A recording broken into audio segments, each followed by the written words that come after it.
Everybody ready? Okay, let's start the Nantucket Conservation Commission meeting for May 2nd, 2018. We are recording, so if you're recording, please let us know. If you could silence your cell phones, that'd be appreciated. Starting with the public meeting, public comment for items not being heard today. Anybody have any comment? No? Excellent. I've got a charger, but I don't have a cord. It's going into the public hearing. We have a bunch of continuances. Mary D. Starr, 19 East Creek Road. Gregory Race, 19 East Creek Road. Nantucket Island Land Bank, 4850 Tennessee Ave. 21 Crooked Lane, LLC, 1 West Chester Street Extension. Margaret T. Cunningham, trustee, 103-105 Eel Point Road. Nantucket Land Bank, Comet Pond, 381 Sign Great Pond. All those are continued till May 16th. And we have one certificate of compliance, Pippin's Way, Homeowners Association Trust, 12 Gardner Road, is continued as well to May 16th. So we are going to start with Town of Nantucket, 54 Low Beach Road. All right, that was easy, huh? You didn't have to wait long to get to here. Yeah, this is a, And could you please give your name too, please? for the- Charles Gibson for the town. Thank you. This is an abandoned former Coast Guard building. It's cinder block, concrete roof, it's flat, stone asphalt roof that has reached the end of its life. It was constructed in 1953, and it's needs to come down, so we're requesting approval to do so. It's within the coastal dune, but our plan is to level the building down to grade. It's on a slab now, probably leave whatever's below a foot below grade, and nature take its course from there on. Questions? Like it. Yeah, it's not a pretty, it's not a pretty building. Yeah, generally though, wouldn't we ask them to replace with beach grass if they're tearing this down? Or at least monitor that, so we would wanna get the slab. I mean, how deep do you anticipate it's into the dune? Don't know how deep it is. It's built by the Coast Guard. It's a government project, a lot of concrete. In 1953, it depends what's there. If it, we'll try to get it down below grade. But the way that dune moves around there, I probably anticipate it being covered up within the next 6 months or the next winter as it comes down. As the dune is approaching up to it now, probably will just spill right over. Yeah, and I just worry about in 15 years it moving again and re-exposing itself, Yeah, but, I mean, I don't think that replanting is unheard of though. yeah. Other questions? Okay, any questions from the public on this one? I will say really briefly is, it is within natural heritage map zone, so we're waiting to hear back. But Okay. I think if there's no questions, we'll Just continue. draft it over for next time. Okay, it's very straightforward. Continue in case natural heritage sends something back that's crazy. Well, not the windows at it being superb nesting site. Will you be pulling up the asphalt as well? Just around the building, we're trying to not disturb as much as we can, just get the building out of sight. Mm-hmm. The edge of the road's already growing over, the asphalt's kind of crumbling now, and it would do more damage if we try to strip it out. That would be a different contractor, because that road's fairly long, it goes down, so I'm not quite sure where you end if you just kept going all the way. I'm trying to just deal with the Last one. building itself. There's some title issues still. The old railroad bed runs through there. Mm-hmm. The town just took title from the government last fall. So this is why we're finally moving on this building now, because the town technically didn't own it, even though we've been in charge of the property for 30 years. Mm-hmm. So our goal is to try and improve it as much as we can. Okay. So did the town get the entire property? No. Basically the building. Just the room? They don't like to give up Just the land. stuff that's Such a there. party. It's the same kind of deal that we had down at the Brantwood Manor, where we own the physical structure, Mhm. and we lease the land for like $1 a year for usually 30 years on that spot. Mhm.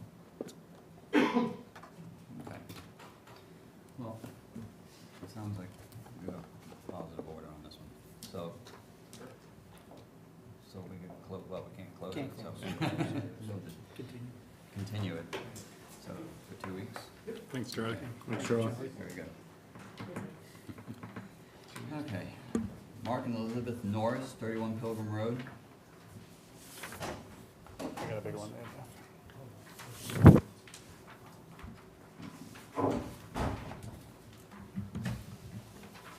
I'm gonna take the small one, is that okay?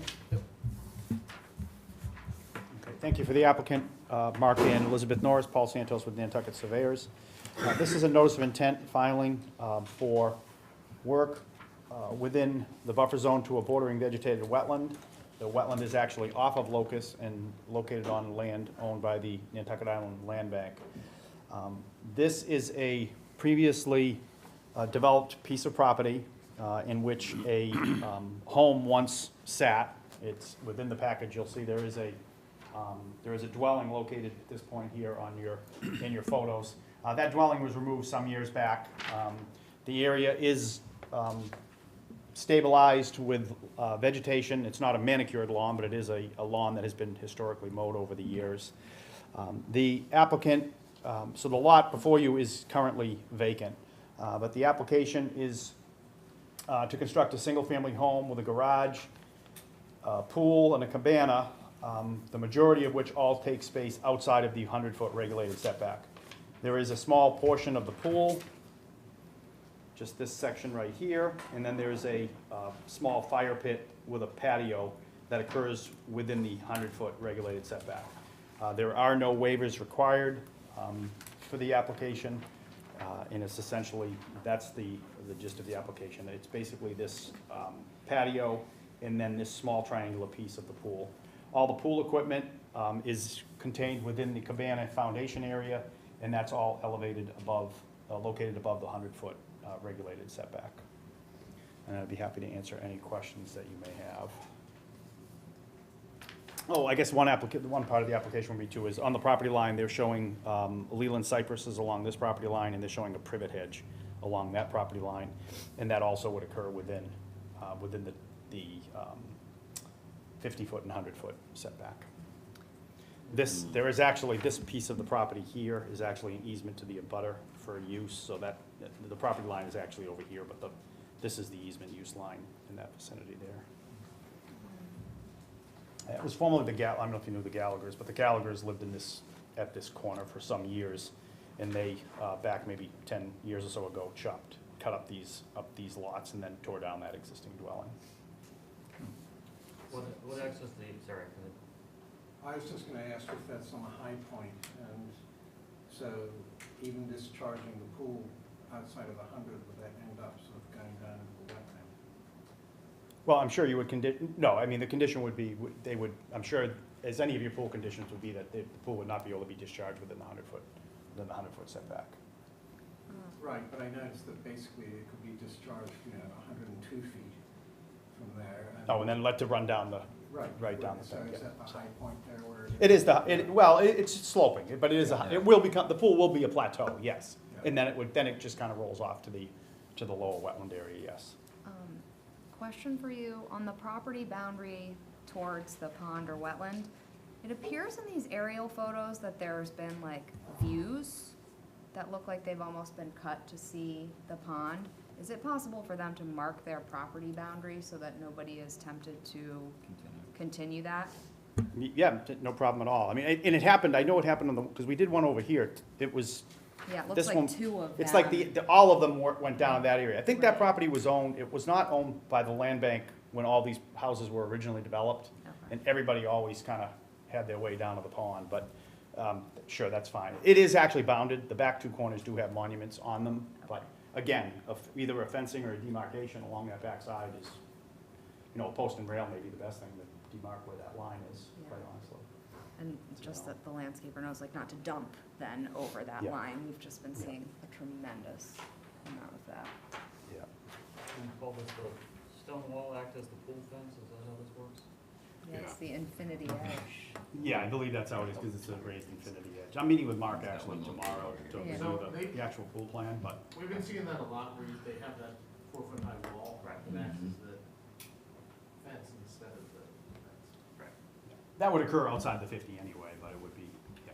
Yeah. no, But they're not indicating, They're not they're not indicating indicating a bringing it fence down around the boundary, yeah. Right.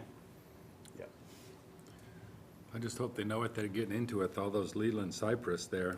That's, Right. they look awfully close together and they're right on the property line. I mean, your neighbors are gonna be enjoying those trees in their yard too. Yeah. Those things spread so wide.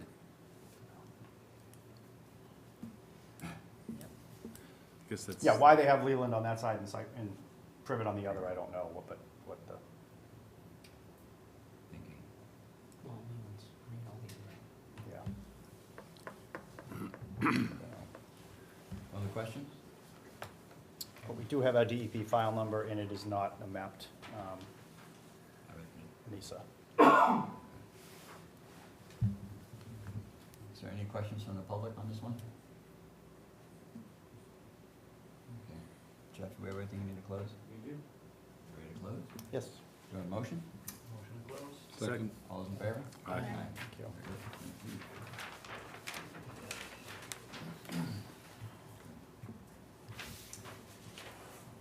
Boris and Jesse Ivanov, 139 Pulpus Road. Real quick before we start, we have not gotten a DEP number Yeah. for this yet, so. I need to just check.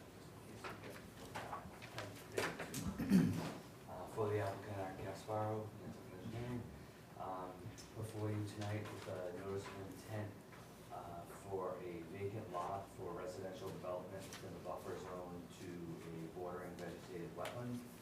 And we are within also priority estimated habitats and have already gone through the NISA process and included that letter with the application, so that sign off has actually been issued. There is on the abutting property a pond, which my understanding is that at least a portion of it actually has a liner and man-made. However, we don't have rights to wander this property and further investigate. There is evidence along at least one of the edges that it sure looks like there may be areas of wetland vegetation and soils that don't have liner under it. So what we did was just to shoot it from the other property, it's right near the property line, and go with the most conservative assumption. There's a pretty steep embankment and drop off there. So what we're showing is the edge of that pond is pretty sharp. So it's essentially I think a conservative approach to the resource area boundary. And as you can see, we kept there's an existing fence that runs along there as well, which the neighbor had put up and does encroach on this property. That's sort of a bit of a separate issue, if you will. And what we've done is to propose a silt fence and essentially no work or disturbance within that 25-foot buffer zone. And then I show sort of a generic, if you will, dwelling that would be outside of the 50. I'm working for a contract purchaser, so this is one of the situations where we're trying to establish what may be able to be done with the property. You'll also note that on the northern half of the property going towards Pulpus Road is subject to a conservation restriction. There's no work proposed within that area. And then in the southeastern corner, we have a no structure restriction. So that's where the septic will go. So there's not also sort of a lot of other alternative for the siting of the house. So the only waiver we asked for was potentially for a 2-foot separation distance to groundwater, should that groundwater be encountered. And as you can see, there's a large area outside of the buffer zone where we could take care of that water. And like I say, it's not, we would pump it right up against the buffer zone. We would probably go up to where the septic is gonna go and put the septic in afterwards. But I don't even know that would be required.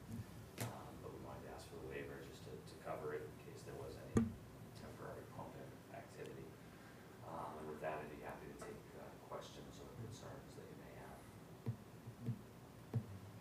So there's no actual construction proposed at this point then? Well, the order would be for a house, yes, Okay. for sure. So any change from the 1,500 square foot structure that's being shown to require a modification, or if there were additional structures, an amendment or something that was there to deal with that, so.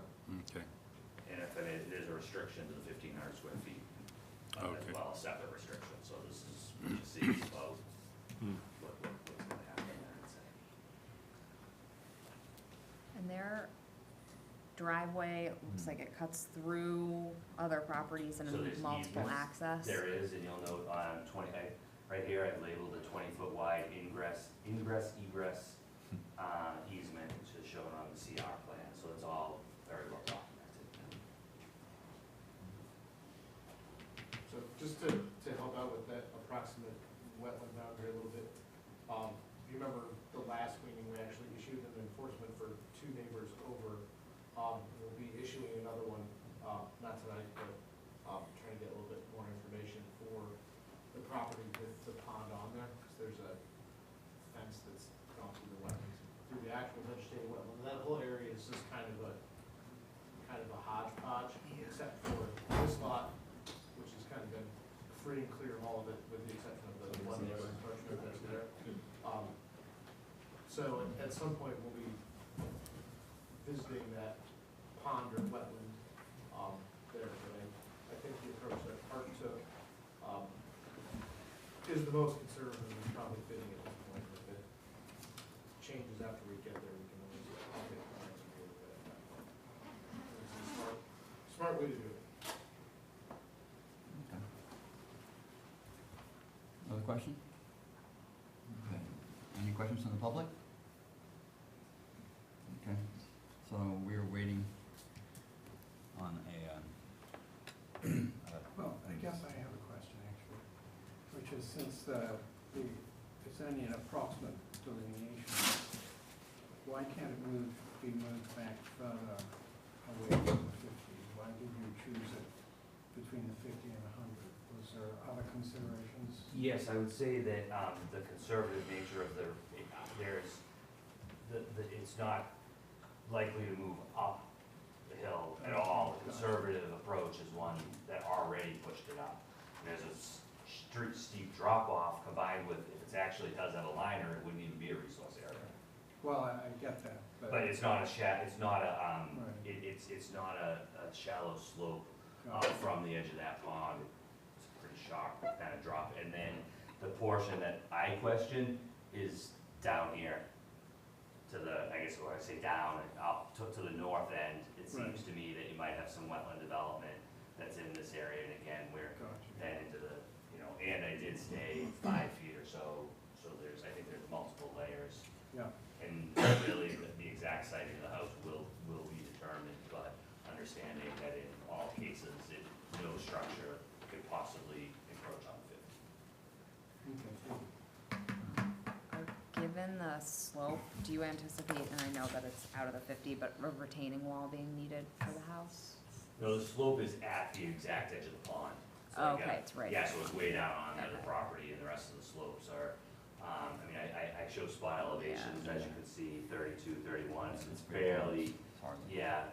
level up in there, and then it does drop down, inside of that 25, but no.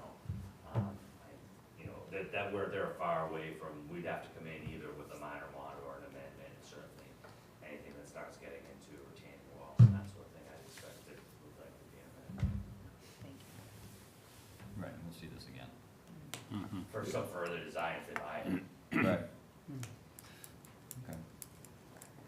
Okay, so we don't have a file number, so Let's continue for 2 weeks. Okay. Thank you. continue 2 weeks. But I guess the question is, will we still have it before we continue?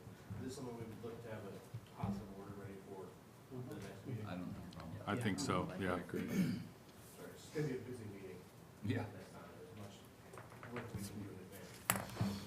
Thank you. Thank you. Thank you.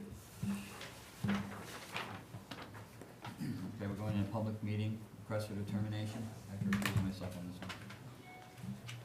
Okay, so, requested determination for Zeef, 51 Millbrook Road.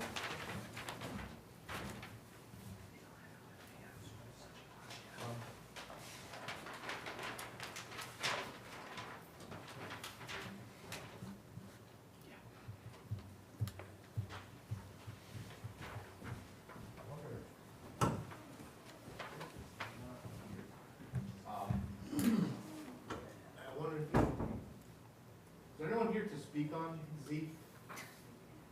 Doesn't look like it. Because Jeff is not here, and I know Jeff is off island. I'm wondering if it would be better to just Come carry back to it. forward to the 16th until he's here. Okay. Should I Comes make a in motion last for that? minute. Well, you can continue it. Oh, I know Jeff is away. Oh. So he Because I I'm gonna tried wait to a while. get So, So, you read. I don't know if he was gonna send someone else. I mean, we could certainly hold it for a little bit and do the rest of the agenda and no one's here. Continue it from that point, but. let's do that. Yeah, why don't we? Yeah. Okay. So, and if there's no one to represent it by the time we get to the end, we'll just continue. Yeah. Okay. Okay. Back again. Okay, minor mods. D.L. Winger and B.L. Waldman, 5 Wolfgren Milk Group. So, I actually said maybe this one for someone who's just a minor bond. This is the project that was in front of us before, where they were doing some subsurface work with the pool, and then updating some utilities. And in doing so, they have discovered that they need to, replace the septic tank. They're reinstalling a microfast septic tank. There's no other changes. They're just taking the existing tank out and putting the new tank with the IA unit in its place. And it fits within the rest of the scope of work that they had permitted. And I was just gonna recommend that it could go through as a minor modification. That's it in a nutshell. Any questions? Move that issue the minor mod. Second. All those in favor? Aye. Any opposed? No, passes unanimously. Okay, certificates of compliance. Town Nantucket, 15 Harborview Way boat ramp. Ah, Yep, this was for the construction of the Children's Beach boat ramp. And- sorry, I'll get the plan out in a second. We're going much faster than. That's what you like. Andy wants to set records. We all want to get back to the beach. Go You back guys wanted to the take it, beach. that's it. Lucky you. It's for the construction of the boat ramp, and everything was constructed in compliance. We don't have any conditions that need to be ongoing with it, and they kind of reconstructed it in place. So they're slowing, show the slope to be constructed to what they had planned. We added the stuff that was there, so I recommend that you get it. Move the Make that issue. Recommendation? Second? Oh, all right. All those in favor? Any opposed? Rolling right ahead. Steamrolled. That's unanimous. Sure, Okay, they are, the conditions. faster we wanna go. Mark and Elizabeth Morris. I got it. Practice for the 5th, 16th. Right here. You can sign, and I'll pass out. Thank you. All right, so the first one, Don't pass out, Jeff. when you guys get to it, is from It's not that bad. last Not that Wednesday's meeting, 13 C Street application. Yep. We closed last time, that was the Art and Julie Jordan Yes, sir. deck in place of the patio, and then a pretty comprehensive vegetation management program.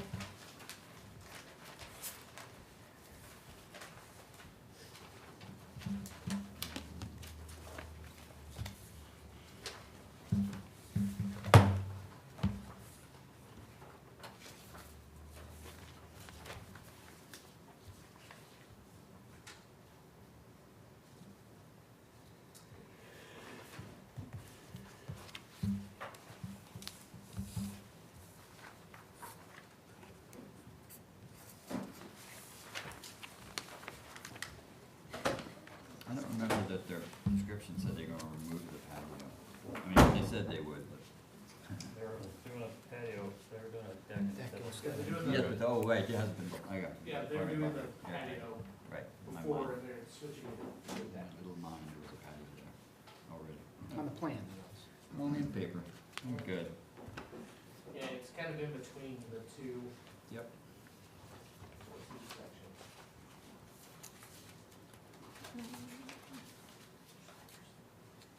Even though the plan included it, do we need to add, I guess this is modified, a condition that it's all native plants? No cultivars? Yeah, we can put a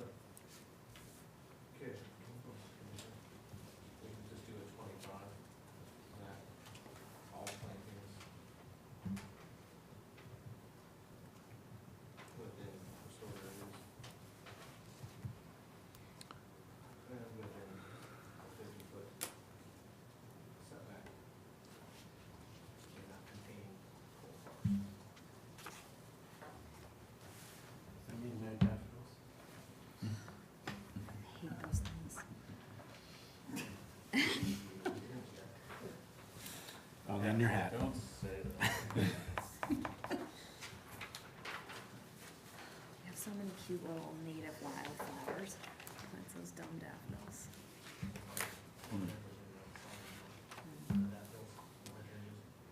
Right? They're yucky. Stubborn old. I don't know, when I first introduced people driving out on the main road trying to. Anything else? Anybody want to add anything else? No? This is amended. Second. All those in favor? Aye. Any opposed? Passes unanimously. Thank you. Go on to 31 Pilgrim Road.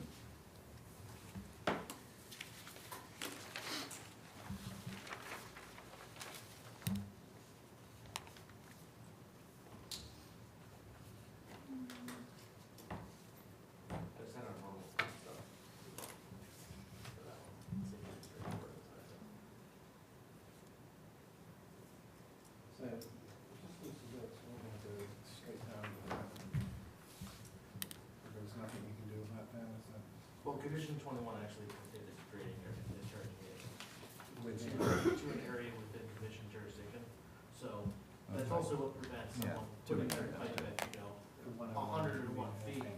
turning the pump on, because then you're discharging into an area with it. I mean, that'll be the first thing. If you pumped it as far away as humanly possible, and infiltrated Right. it, then maybe they're ultimately, nothing you know to do about that.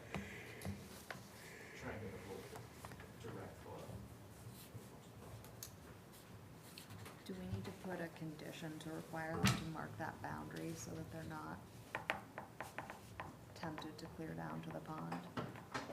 Or is it already there? I Is just- that split rail fence? They have a Yeah, I split rail, couldn't that tell might be that. it, but they should not be mowing on. I mean, you could put a condition 23 that the applicant can mark their property line boundaries to prevent Mowing into work generators. outside of that area, Yeah. Okay. 23, so the applicant, they mark the property boundaries. To keep all site work on the limits.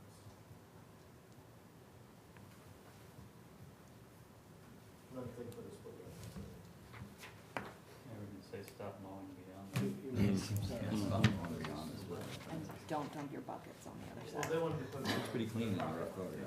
Yeah, it's landscaping. Which are not saying they should mark. So it's just this one that we're saying they should mark. Sure, so we can say, the property boundary closest to the. Right. Don't mow beyond the property boundary.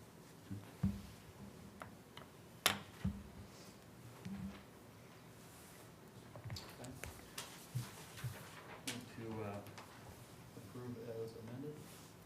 Second? All those in favor? Aye. Any opposed? Good. Passes unanimously. Boy, that was that. Okay. Other business. Approval of minutes. Everybody happy with the minutes? Very good minutes. Excellent. Approved by unanimous consent then. Monitor report, Wisconsin Beach Preservation Fund. When were you coming, Jamie? Yeah, Stephen Cohen should be on his way. All right, we're to you guys, so we can skip and then come back. Let's do that. All right. We have a, Sorry. no worries, we got through the whole agenda very, very quickly.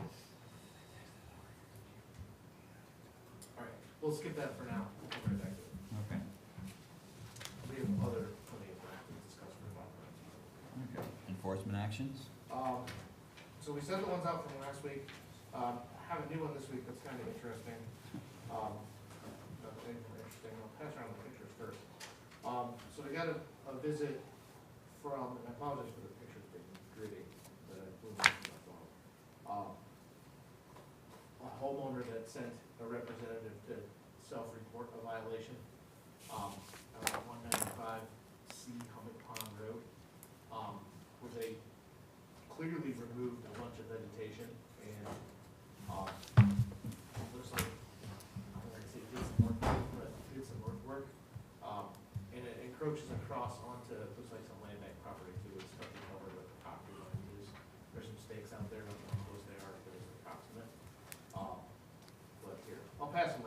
easy. So the first picture on top, it looks like the work ended either right at the wetland edge or just inside the wetland. They're doing real soil work that's there, but it's pretty bad.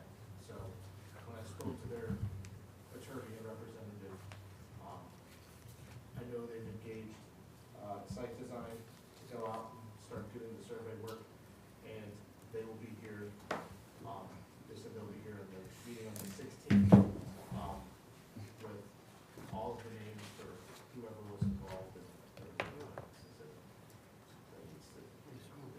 What was the address on that one? 195C on Pond Road. Must be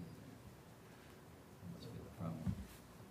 But it's weird. I mean, there's just piles of sticks everywhere. I mean, it looks like they just stopped partway through it. I don't know if I've ever seen anything too much like it, but they took it down to pretty much bare sand. That's a bridge. But I think this is one that actually got reported to us like a week ago, that they didn't want to tell us where it was. They just wanted to know what they should.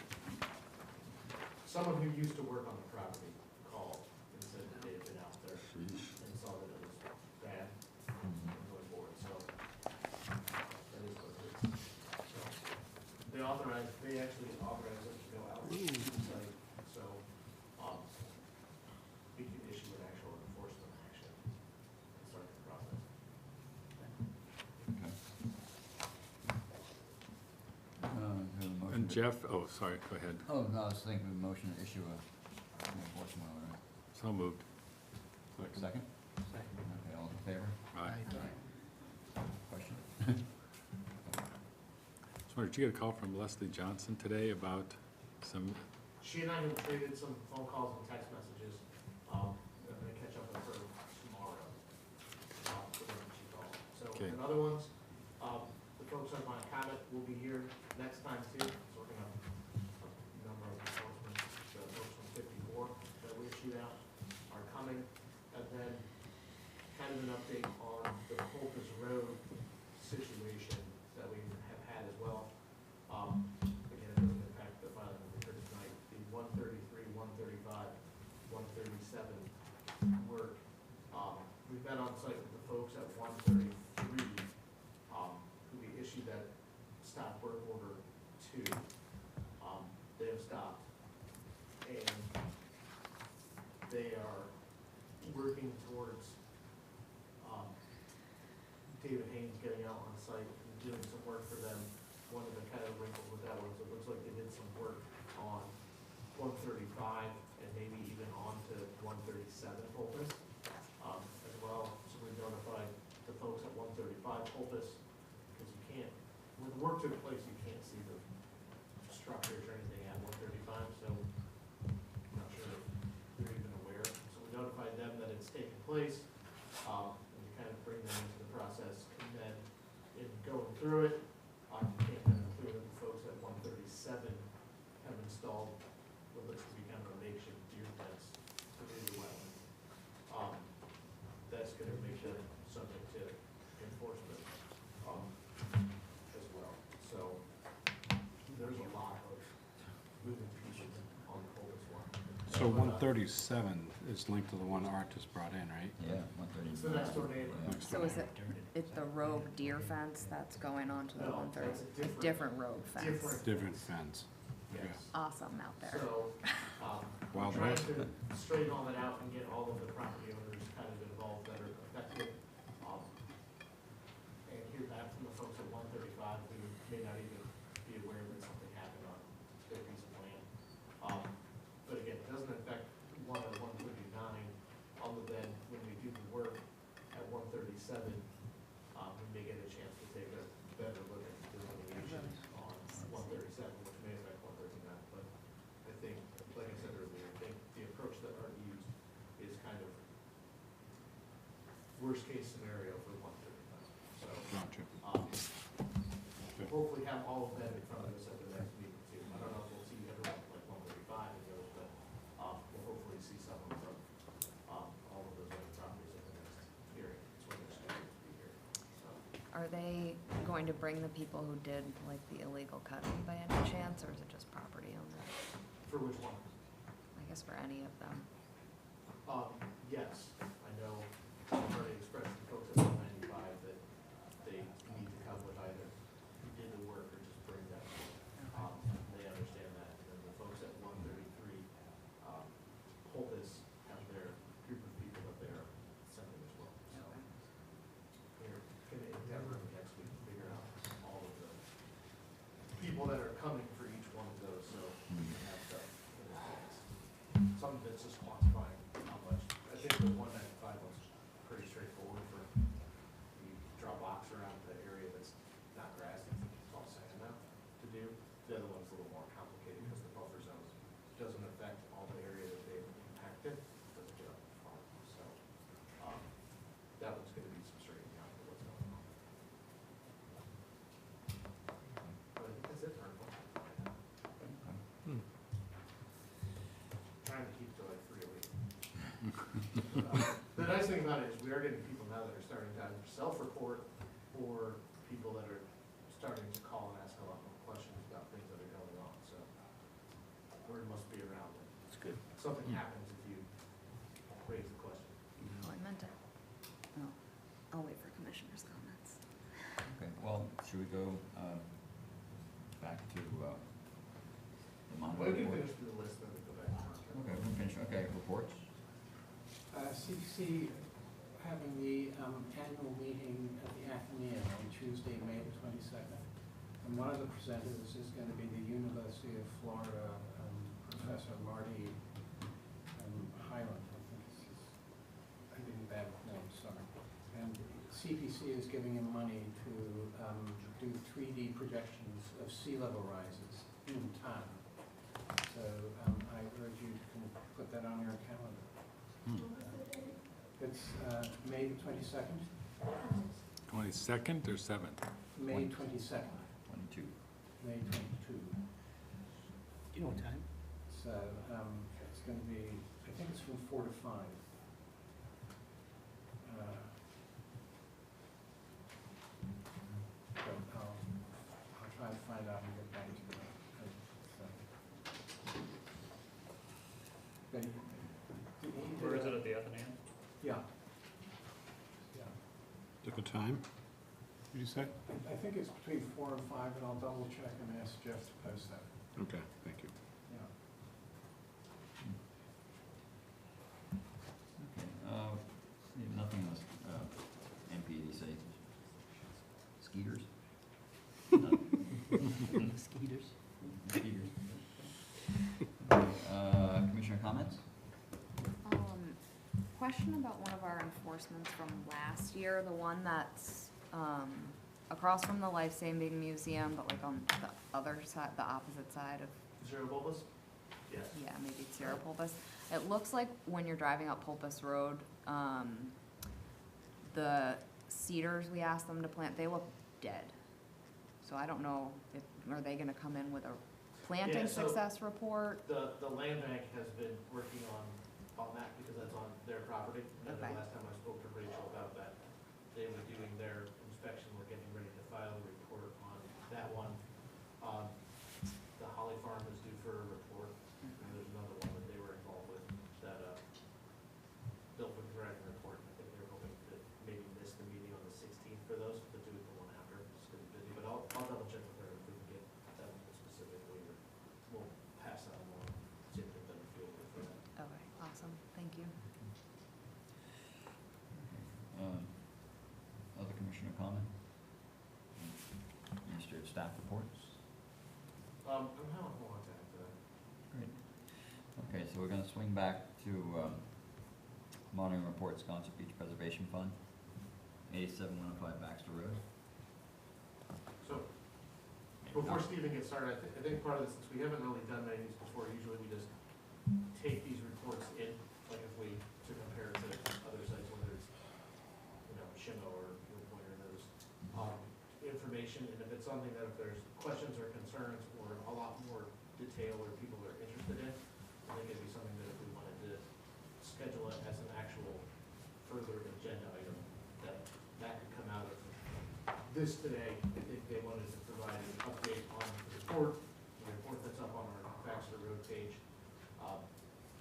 And kind of move from there, and I think see if there's any questions, and then if there turns out to be more, schedule something more formal in the future.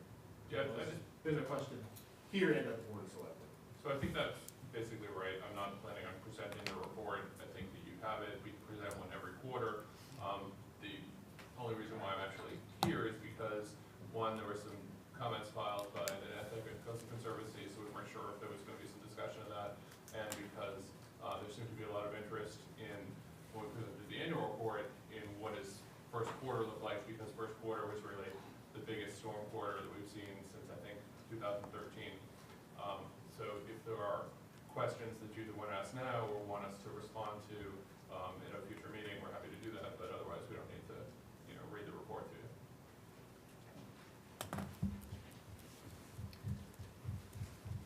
Then again, it's up to you if you want to take questions or comments from the public too. I think this is just to Yeah. kind of see what direction we would like to go with. It's a question I get a lot at the office about what's happening and what's going on. So definitely, I'm curious. I think there was a shift somewhere in the structure. You mean in the physical? Yeah. That, The northern end, the return on the northern end did basically fall back on itself a little bit, but it's kept its form. It's just now, rather than being perfectly level, it's at an angle from the, I think it's the top of the third tier down to, essentially the top of the second tier there. Is that what you're referring to? That's the only one I'm aware of. Do you have any idea when it actually stopped giving sand into the littoral system during the storm events? So, I think that, when the material that's on the face of the geotube system is reached in that first high tide, second high tide, whenever the tide comes up and takes that nourishment away, I think that's the first tranche of sand that's lost to the littoral system at that point. And then, generally speaking, we have a fair amount of material available at the two returns. And so that's a little bit further seaward, and generally speaking, that will survive more high tides than just the first one. So we'll lose what's in front of this, the second tier, which is the one above the beach generally, before the beach drops. That goes first, then the returns go, and in one of these storms, I think it was on the 13th, we lost what was in front of the third tier. So I would say it's incremental, and I can't say exactly, but that's generally the way it would go. What's in front of the second tier on the ends, and then what's above on the third tier. now this quarter was the first time we've had breach on the, is it the third tier and the fourth, or just the third? Or the third because Yeah, it was the third. third, yeah. So, So would you say that between losing all that sand and then being able to, you put what, 10,000 cubic yards down and then put it in place? What was the time between the two events, between losing all the sand and then getting sand on it so that it could be protected in future? You say 2 weeks, 3 weeks? So there is the And I matrix that understand we've it's included. approximate, so. So to date, we've nourished about 10,500 cubic yards. And we had delivery starting on January 9th, and then you can see they're pretty incremental throughout that whole period of the storm season.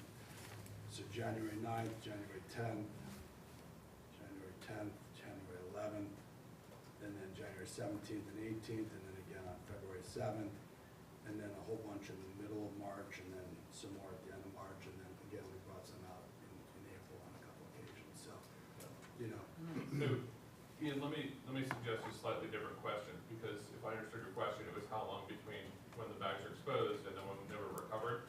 Right. But, so that is I think it's slightly more complicated than that, which is that the bags become exposed, and then there's a period where the storm would still be hitting them, where they're not giving, and then there's another period where where the storm stops and they wouldn't normally be giving, it still takes time to cover them. So if it's, and I don't know what the real number is, but let's say it's a week, some of that is time where it's exposed, where you would have sand, and some of it is time where it's exposed, where you wouldn't. So if you want, we could look at, and Jimmy, you don't actually have the answer to that question, right? Well, that's what this page of the report is kind of about. And so this shows two things, and it's important that both of these can be contributing time. So I just quickly ran down the list and mentioned the instances where we brought in, trucked in sand. But there's also all these line items where it says perform template maintenance, and so that would be the bulldozer. So as you guys know, there's plenty of material, generally speaking, on top of the template. And so we go out there and we push material off the top. So as we're pushing off the top, sometimes we're having sand delivered, sometimes we're just skimming off the top. Sometimes we're skimming off the top and having sand delivered. And so in that instance, we had a lot of sand delivered because A, we felt like we needed it, and B, in some instances, we weren't able to get out there quite as quickly as we'd hoped. And so we were contributing sand to that southern point, so at least there was sand down as part of the project and available to the Latour system. But to get the answer to the question, I think you mean we'd have to compare both the sand delivery and the weather event to get that delta. Yeah. So, can I follow up on your question a little bit? Yeah. Just because I got the dates from our last meeting, which was the March 28th, that it had been exposed on the front, and I know you were doing sand deliveries but couldn't get the sand back to the front of the template. And then, as of our site visit, March 26th, you still hadn't been able to get the template on the front finished, even though sand had been delivered.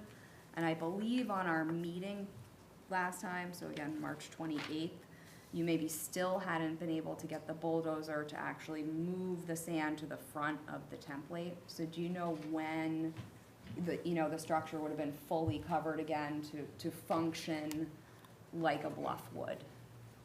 So that was like, I think, a 2-week time period that you just talked So about in the middle of March? March 4th to 18th, I think there were photos submitted to us that it was exposed. Then when we went for our site visit on the 26th, it was still exposed. You guys had been working, delivering sand.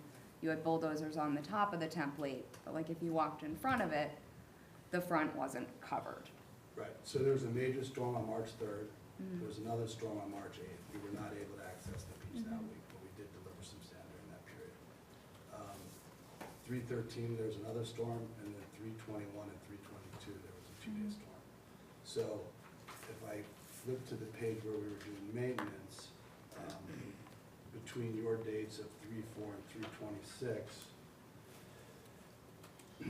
we had sand delivered on the 12th, the 14th, the 15th, and the 16th to the tune of 4,500 cubic yards.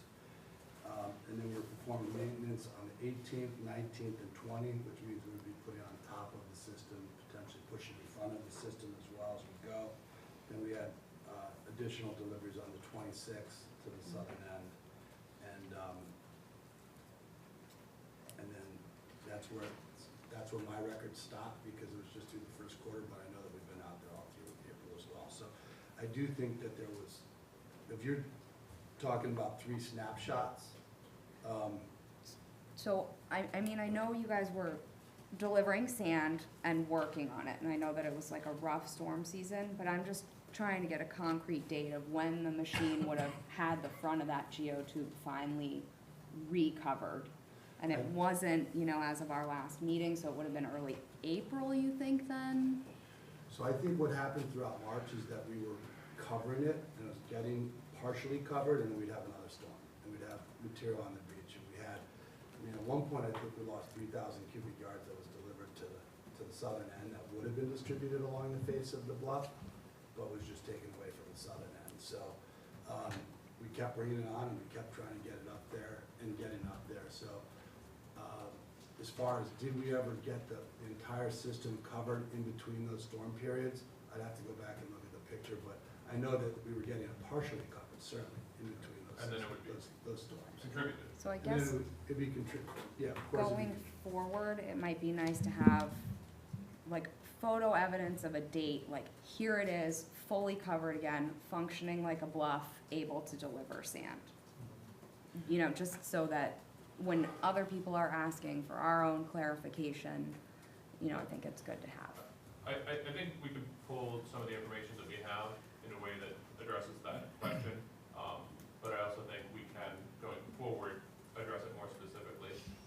And I think that you guys probably are figuring out at this point that, you know, when you have 4 or 5 storms over 2 weeks, that Jamie's trying to cover this whole template, and really, even though he's not able to do that in that time period, because he's pushing sand down, at the time where the storm is coming in, there is sand available. So it's not, it wouldn't be correct to say that there was 2 weeks where there was no sand there, and in fact, sand was there during each of the storm events, just not a full covered system. But it's important, like, just for bluff functioning, Yeah. you know, if the sand's on either end, it won't deliver the same way as, it's not 900 feet currently, you know, it doesn't function the way a bluff would, so that is an important component, I guess, so those dates are important. Yeah. Because it's Well- not the same if it's on each end in a pile, it's not gonna donate like bluff sand would. So, I mean, And I'm that's not- just the I'm not a literal technical system expert, but- function. But I mean, it never works exactly the same, but if you have a big pile of sand on the end, that will contribute, I think, roughly the same as a bluff collapse, where you have a large volume going out at one time, right? Having sand here or having sand 400 feet away is not a significant difference to the littoral system of the Atlantic Ocean. Yeah, but we're not talking about the Atlantic Or Ocean, even- we're even- talking or even about, this- yeah. Even this It's- small area, you know, having something hundreds of feet away does not, you know, create that kind of an impact. It's But- something but- we can't quantify as an impact, I guess, Sure. is the issue. So But- the dates would be awesome. Yeah, but either way, I think that we can both use the data that we have to get you an answer to that question, and we can also try to make sure that going forward for storms, we track that issue more specifically. Mm. As to, you know, in the interim between a full cover and the next full cover, when was it exposed during storm events, and when was there, you know, a partial cover that was available? Is that, Well, I think Ashley's asking just for more pictures. yeah, Well, and Because- the Because dates. we have the dates, and we know what happened out there on each date. So I mean, we've had the pictures submitted, and like, we did the site visit on March 26th, so we were down there, saw your bulldozer on the top, you know, there's evidence that you're working, delivering sand. I just want us to be able to say, hey, yes, it's functioning as a bluff in between that time, because there's sand on that whole 900-foot stretch, or they haven't in fact been able to get the sand there, too many storms, you know, things happen, but it is information that we need. no, I think we can provide that, because there's obviously a difference between completing the SAM template and having sand available during the second or third storm, which might not ever get to the part that's exposed anyway.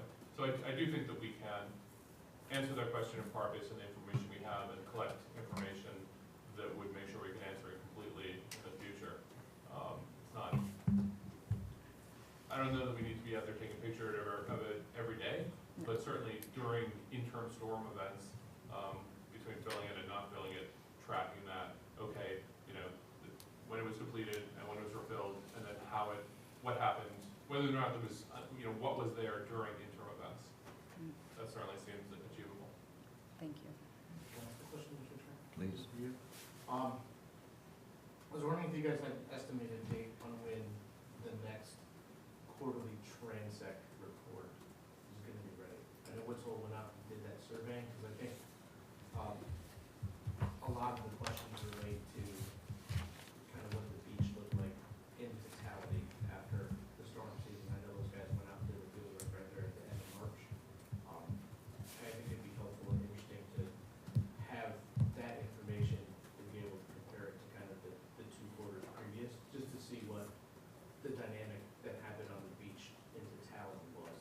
So I don't know if Mitch or the guys at Woodsville have said, you know, how to you by May or whatever it is, but. I know that I've heard discussion about this. I'm a little hesitant to put a date out there, because it's not really my place to do so, but it's my understanding that it's coming in a relatively near future. Like, I would expect that you would have it by the end of the spring, but please don't hold me to it, Yeah. just from what I'm hearing. Well, I think, and I, again, through you, Mr. Chair, I don't want to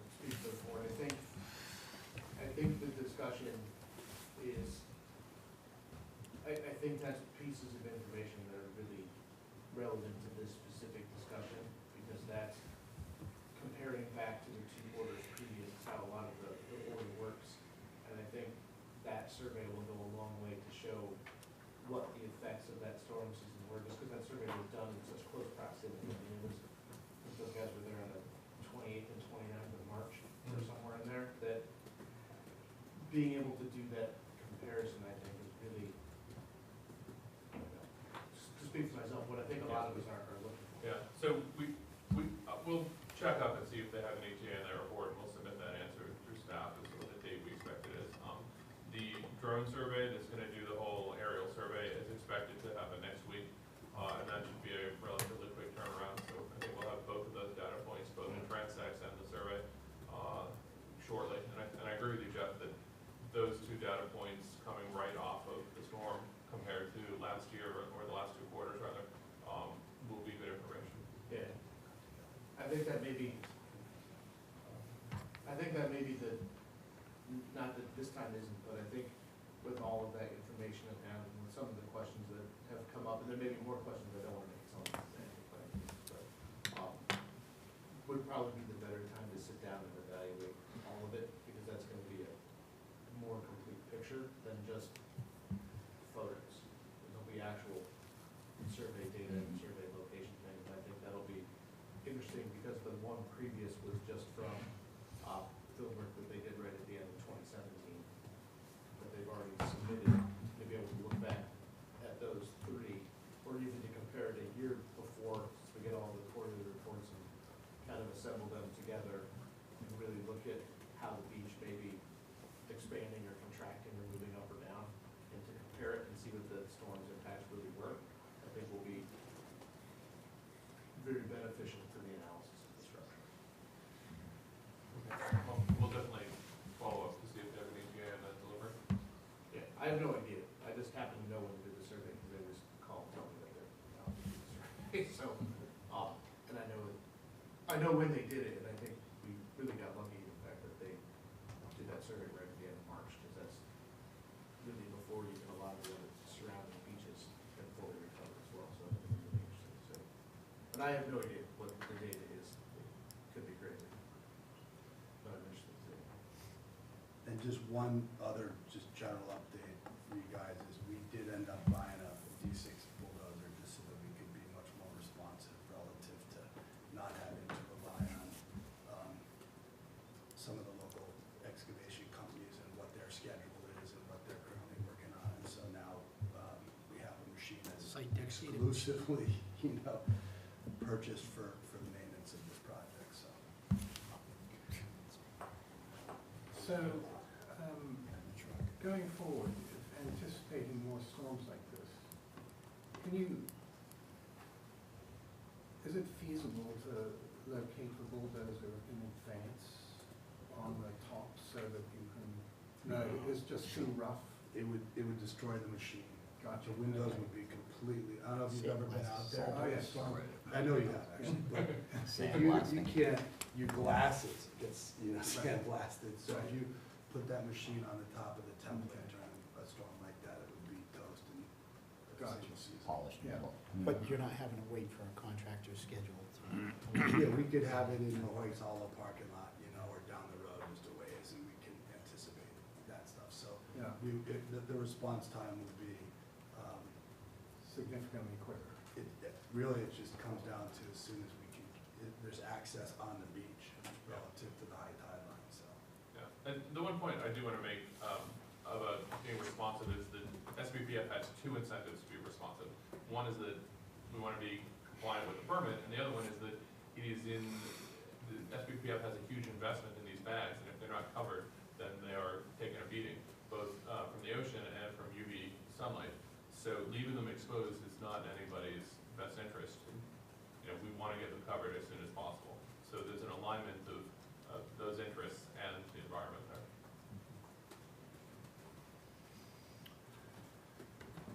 Other questions?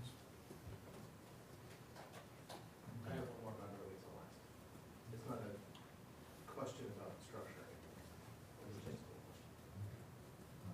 questions from the public? Please. Could I just make a couple comments real quick? I guess it- Come up from like. Yeah, no, come up. Thanks. Emily Moulton for the Nantucket Land Council.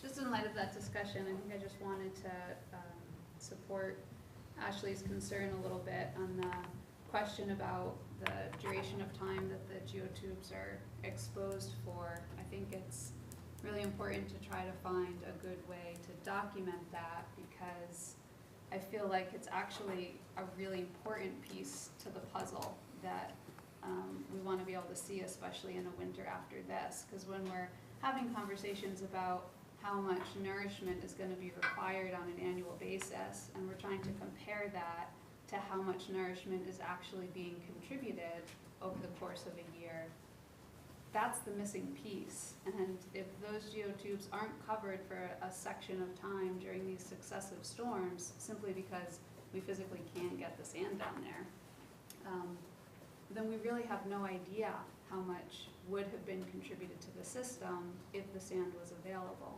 So it's just really important to keep that in mind when we are talking about how much nourishment is appropriate to put out there. I mean, that's kind of the whole premise for using an average, because there are going to be times when you're contributing more, but then there are going to be these windows when the sand's actually not there, when it would have been taken away had it been there. So going forward again, I did just want to support that concern and say I think it would be really good to be able to document how long they do have to be exposed for during these successive storms. And then the only other comment I had, just looking at the reports earlier, was there's a section in there about observations of the ends and whether or not flanking was observed. And I think both of the reports say none noted. And I know a picture tells 1,000 words, and there's lots of pictures documenting the condition down there, but clearly these reports are what's going to historically be on file. And I was just sort of hoping the commission might talk about that a little bit, because I have an idea of what I think flanking is, and I feel like this past winter, especially at the northern end, that's what we were seeing down there. And if the commission feels that way, I think it should be reflected in their reports. But because they say no flanking was noted, I was just sort of hoping that I could get a sense from you guys of whether you agree with that, or whether you feel like there was some flanking that occurred down there. That's all. There was clearly flanking. Clearly flanking. So I just sort of feel like it might be appropriate to have Right. that reflected in the reports. Good point. No, I tend to agree. There was definitely flanking, in my opinion. I mean, I know you mentioned that farther down the beach was similar situations, but farther down the beach was two hardened points created flanking. And one of the hardened points in this situation is the structure, I think. There was two other areas Right. farther to the north that had very similar. Yeah, I mean, Those were clay. They have clay deposits. Yeah. clay to clay as opposed to clay to bag, so I mean, it's, yeah. If I'm making that, or making all that, I know we went down to a lot. I think there's also something to be distinguished between end scour and flanking. Again, this is kind of my take on it, is I think we saw more of what you would consider between the structure and what used to be the clay knob, and then that clay knob and the next clay knob to be end scour off those. I generally consider, when I do evaluations of these structures, flanking being getting physically behind the structure itself would be flanking. Because that way, if I put a report together, to list those two things is a little different in how it behaves. Because if it end scours, you're gonna get that cut in, and if it gets behind the structure, it's flanking. You need to be able to distinguish between the two. Again, that's how I review those, but I think it's still very clear that there was definitely end scour that occurred on that structure. So, just to be clear then, the like ravine thing that's formed behind on that same northern end with the clay knob, would that be considered flanking? Because it seems as though it's kind of been behind If the it got behind structure. the structure, That's Yes. clearly flanking. that would be The way flanking that on that end. Yeah. Well, that's what I'm saying, though, is, but there's a So difference both are between the happening. two. Both happened there, and I think the north end slumped because there was some flanking on the structure, Mhm. but I think you don't, there's two separate things when we look at those, and you don't always, end scour projects from the end, flanking gets behind. I mean, that's, to me, a distinguishable difference, and you can have them both that happen at the same time. And it projects down, then I think what you see from the other two clay pieces that come out is you essentially see end scour from those two pieces in between them, where they scour it, but they don't get behind the clay, they don't flank the clay, they scour the intermediate area in between. I know it's kind of a semantics argument to some degree, but it's something where, if I were to put that on paper, I would label it that there was end scour between the 2 points of flanking on the structure. That's how I would write that. Well, I've been watching that clay melt for nearly 50 years now, and I'm astounded that, you know, it's more or less disappeared. So, but it was giving you some protection while it lasted anyway, so. So in terms of design, that's something we would need to come in for. Design of the return on that north end is something we need to come in and discuss through like a notice of intent process. But in terms of reporting, you know, I think that I can commit that we would augment future reports to answer the question that you guys are posing, which I think is just to make sure that between whenever there's exposure and then a recovery of the template, what does it look like sort of on a day-to-day basis in between? How long is it exposed? And if there are interim storms, was there some amount of sand available, even if the template wasn't fully rebuilt, to show that, you know, during an interim storm that it was or was not available? I think that information is, because we will have, you know, boots on the ground basically all the time at that point, it shouldn't be difficult to get that information, both photographic and otherwise.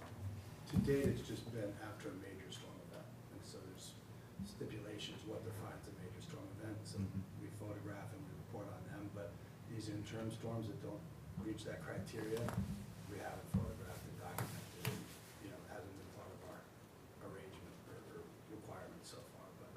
But we don't need to amend the order of conditions to give you more information at that level. That sounds like something we can certainly, would be useful for us to get you.